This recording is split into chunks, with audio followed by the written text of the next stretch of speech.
Hello guys, welcome back to the channel that has a kid as a host and Minecraft and other pure power games.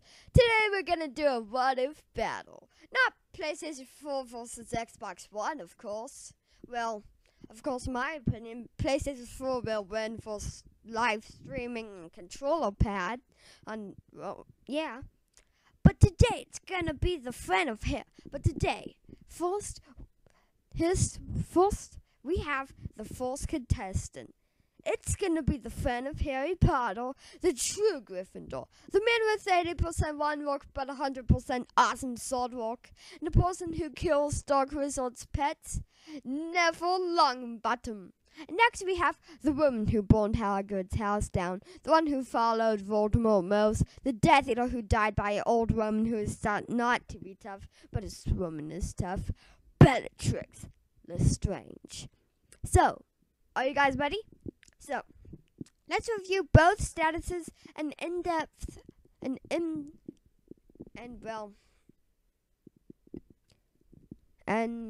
person opinion on both and energy and power and stuff and strength. Okay. P.S.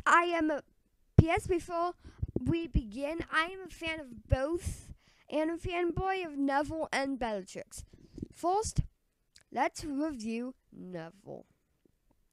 Neville Longbottom was a pureblood wizard who began school at Hogwarts School of Witchcraft and Wizardry in 1991 and was sorted into Gryffindor House. His parents, Alice and Frank Longbottom, were well respected as members of the First Order of the Phoenix. About 16 months after Neville's birth, they were tortured to insanity by 4 Death Eaters with the Cruciatus Curse and placed in the Janus Thicky ward at St. Mungo's Hospital for Magical Maladies and Injuries, leaving Neville to be raised by his grandmother, Augusta Longbottom.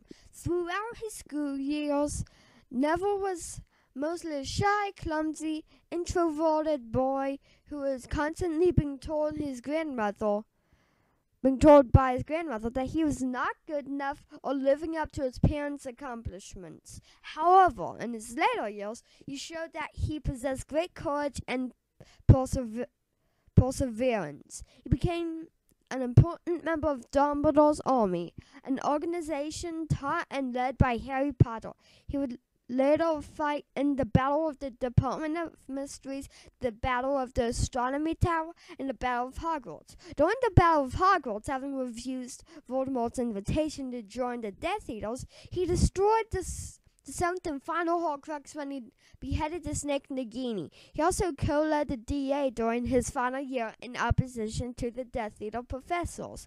After the end of the Second Wizarding War, Neville briefly served as an before becoming Hogwarts professor of herbology and marrying Hannah Abbott. There you go. Now, let's review his skills. Now, guys, we're not going to be reviewing, like, scales and stuff. Well, we will be doing that after this part. But we will be reviewing stuff like his, like, herbology, defense against his dark arts, stuff like that. So, let's get on to it. Herbology. Neville was gifted at herbology, earning an outstanding on his OWL, or aka Ordinary Wizarding level exam. Even Professor Sprout, teacher of herbology at Hogwarts, confirmed that. After the Second Wizarding War again, he later worked as professor of the subject himself, as I said before. He also was the fastest worker in class in 1996. He was the first to extract a pod from a Snorguluf plant. Now, yeah. So guys, I just spoke up a few minutes ago. Defense against the dark arts. Neville proved to be proficient in defense against the dark arts. Once properly motivated and more of himself, he achieved and exceeds expectations on his OWL exam, which allowed him to take advanced to Newt level. Neville, yeah, I don't know what Newt stands for. NEWT, that's all.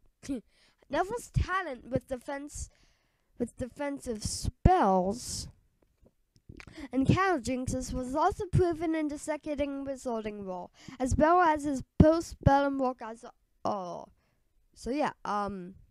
dueling. Neville was competent at dueling in the Battle of Hogwarts. He, along with Ron Weasley, defeated Fenrir Greyback. He is a werewolf that bites random kids and turns them into werewolves and sometimes kills them, and survived the battle. He also survived the Battle of the Department of Mysteries and the Battle of the Astronomy Tower without any serious injuries. He also single-handedly dueled Scabior and a large group of Snatchers during the Battle of Hogwarts until the bridge they were on was destroyed, taking the Snatchers' lives with it. Neville was notably the last person standing, apart from Harry during the Battle of the Department of Mysteries, until the Order of the Phoenix arrived to rescue them. Okay. Charms. Now this is the final one. Charms. Neville was good at charms, in which he earned and exceeds expectation on his OWL exam. He mastered the shield charm more quickly than anyone in Dumbledore's army, apart from Hermione. He could perform simpler charms as well. For example, the locking spell and banishing charm. The latter he cast during a charms lesson, but his aim was not very good. He could also produce a non-corporeal Patronus, an advanced piece of magic. Okay. P.S. I had to do lots of research from this stuff, and yeah, so don't hate me. Sorry. Okay. Neville has 2 weapons, if you know. The Sword of Gryffindor and his wand. You know the stats from what I've said, and let's review the sword. The sword is extremely powerful against protective charms. Nagini, Voldemort's 7th and last Horcrux, was killed by him using one slice of the sword, and magic couldn't destroy the snake. The snake had magical protective charms around it, and the snake couldn't get scratched at all with the magic of a wand. The sword, on the other hand, hit the snake, and the snake went out in smoke, and there was nobody left, meaning that the sword can completely destroy someone or an animal or something with a magical charm around it. So on a scale of 1 to 10 of the power of the sword, it's a 100. Or you could just say a 10 for the maxi max. Yeah. So Neville's weapons of 0 to 100% is 100%. So now we know the stats of Neville. Now, we're going to go over Bellatrix Lestrange. Madame Bellatrix was a pure-blood witch, the daughter of Cygnus III and Drula Black, and elder sister of Andromeda Tonks and Narcissa Malfoy. She started her education at Hogwarts in 1962 and was sorted into the Slytherin house. After graduating from Hogwarts, she became a Death Eater, frantically loyal to Lord Voldemort. She was one of the few known females in the group, and well as among the most dangerous and statistic of Voldemort's followers, which Bellatrix and Narcissa married pure-blood wizards. Andromeda married Ted Tonks and was disowned by the family. At the end of the first Wizarding War, Bellatrix's husband, Rodolphus Lestrange, and his brother Rabiston and Barty Crouch Jr. took part in the torture of Alice Frank and Alice Longbottom to the point of driving them insane while searching for information on Lord Voldemort after his first downfall. So that's the reason why I'm actually doing this matchup. Let's go on.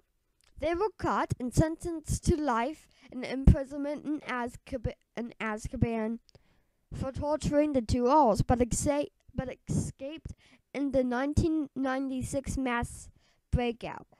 Along with 9 other Death Eaters, she participated in several battles of the Second Wizarding War, making a particular goal to kill any relatives who were members of the Order of the Phoenix, including her cousin Sirius Black and niece Nymphadora Tonks. She also killed the Malfoy's former house elf, Dobby, rest in peace, who had become a former ally of Harry Potter with her knife.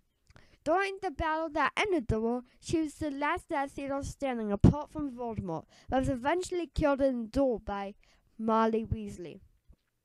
So yeah. Okay, let's review her skills. Dark arts.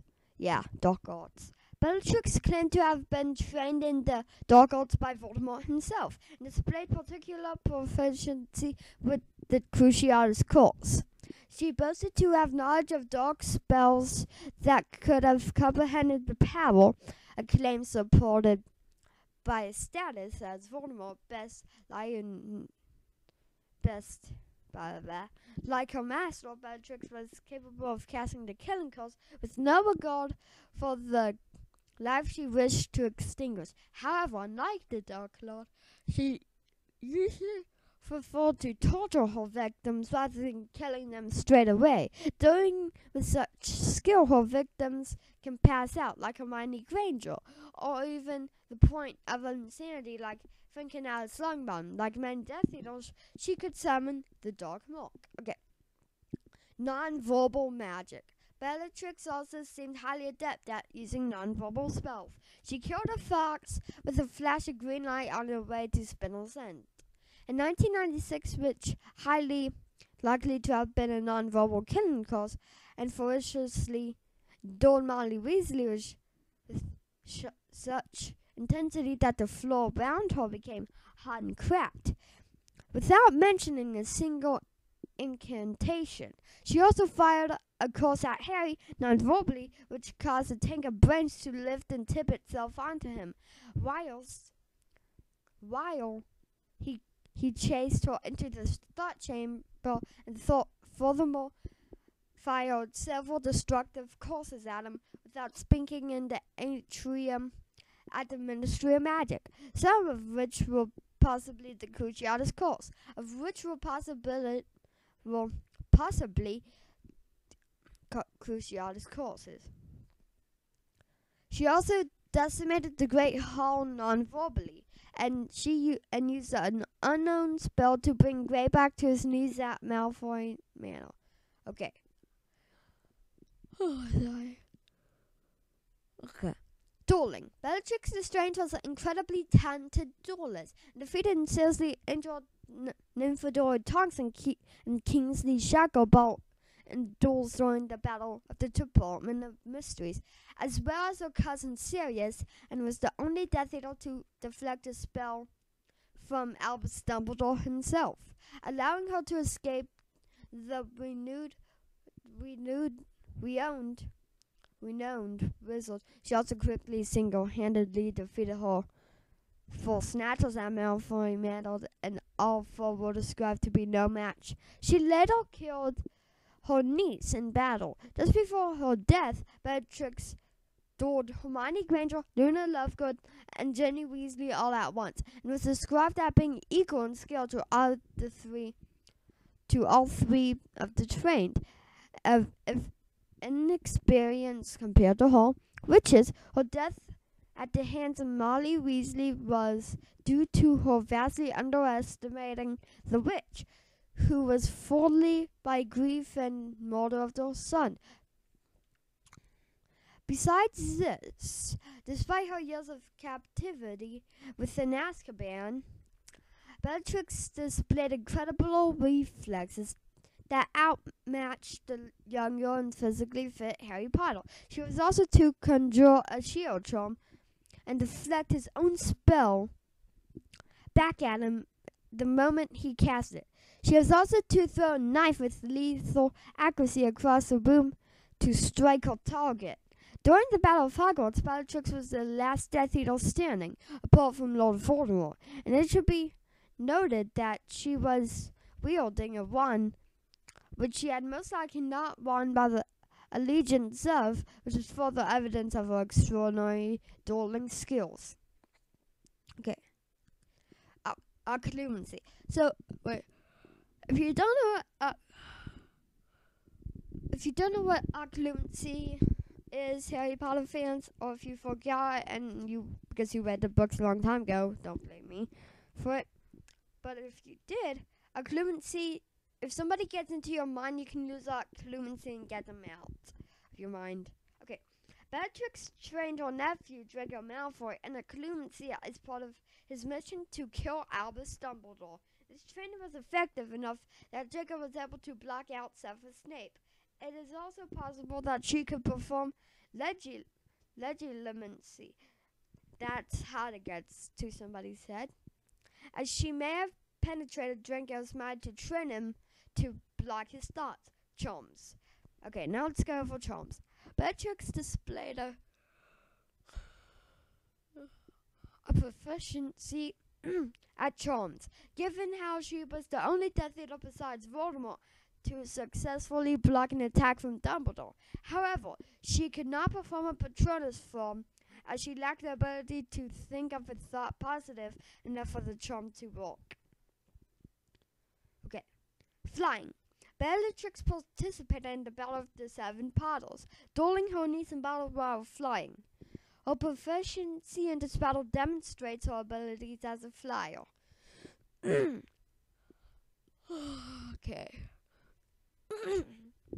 Okay, so let's review her weapons. She has a broom and a wand. She is 100% good at dueling and 60% good at flying. She is a great dueler and a good flyer. For the record that she attacked tongues riding a broom and dueling using a wand, like I said before, proves that she is great at both. She had a scale of 1 to 100 of weapons that I give is a Voldemort. So let's compare who would win. So are you guys ready to see who would win? Okay. According to my math and book reading and movie watching, Bellatrix likes to use the Cruciatus curse on her enemies to weaken and to have amusement. Like I said before, my gosh. P.S. The Cruciatus curse is the curse that gives them great pain to the opposing person. So, this set gives Neville an advantage of 19%. This for the fact that Neville can break through it and start beating the crap out of her. Neville will use any force possible to win the fight. Knowing when Harry told Neville to kill the snake, Neville went and searched and found and killed the snake using the sword of Gryffindor. Anyways, if Neville wants to disarm his enemy, he needs to do it before Bellatrix uses the Cruciatus curse of the killing curse and do it. Neville having the sword of Gryffindor meaning that he can block the curses depending on his speed, giving him a 27% advantage, again giving himself a 46% advantage. But Bellatrix is fast in getting her wand and doing spells, so that gives her a 24% advantage. Now, Neville's last resort is the killing curse, and Neville has a 62% good aim, a 70% good amount of spells he knows, and a 100% good amount of skills of a sword, and 72% good skill at wand. So 62, 70, 100, 72 added up is 304, and half of that is 152. Now let's adjust that to 52, and now 52 equals 304 equals 152. And the max is 500, and our max is 304. Adjusted to 52, which means Neville has a 304 or 52% advantage, and Bellatrix, on the other hand, is a 70% good aim, a 70% good amount of skills she knows, 100% skills with the one added up is 200% adjusted to 40, and 200% or 40%. Now, this is a theory, so it might not be exactly correct. So,